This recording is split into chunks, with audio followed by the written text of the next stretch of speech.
الحمد لله يا ربي إلهي وانجبات هنجا لافكسان غوسي مراده مرة مبكانا غي سلامتان تودرا السلام عليكم ورحمة الله كما يعد خينا إسين دبرسنا بنوتا براتشوكو بأفان خينا إرقا في سانسي أواسا جرينا أفان هندبرون تنخايوتينا hayyoota Oromoo kan gammoojjii baddaa dura kan boca qubee gosa addaa serluga qubee Abbaa Caadaa Sheekh Bakrii Sabalof Dr. Haayilee Fidaa Sheekh Mahammad Rashaadis qaba qooda guddaa. Hojii isaanii hoomuu seenaan hin daganne qubee afaan keenyaa dubbifnee baranne seenaa isii hunda qoranne harkanne jalqabu fideenna akka nu nifanne. Afaan Oromootiin barreeffamni suni. Bara kunoo ani qubee afaan sanii carraa tootii fi seenaa toofeenaani dura uumamni koo namuma tokkooni eegalli jalqaba dhuka seenaa tootii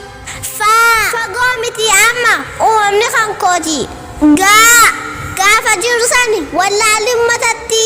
haali jiru hundi kan bareentumaati inumaa bifti toota ammaatii miti jalqaba dura namni na barreesse katabee uumaa toona laalee dubbise laffaatii meeqaan isheen na mul'ise maqaa sheeka sanii yoo baruu feetanii nurraa baraa kuno sheeka maqaa isaanii obbo Sheekh Bakrii Sabalootiin paraadaa isaa kan nuuf jannata gooytaanii qorannaa meeqaan isheen na mul'ise roga giraamariin jaaree kan na yaale Sheekh Mahammad Rashaad Khabiir Abdullee tana qofaa miti seenaan isaa baay'eellee ulamoota saniif rabbi haa rahmatu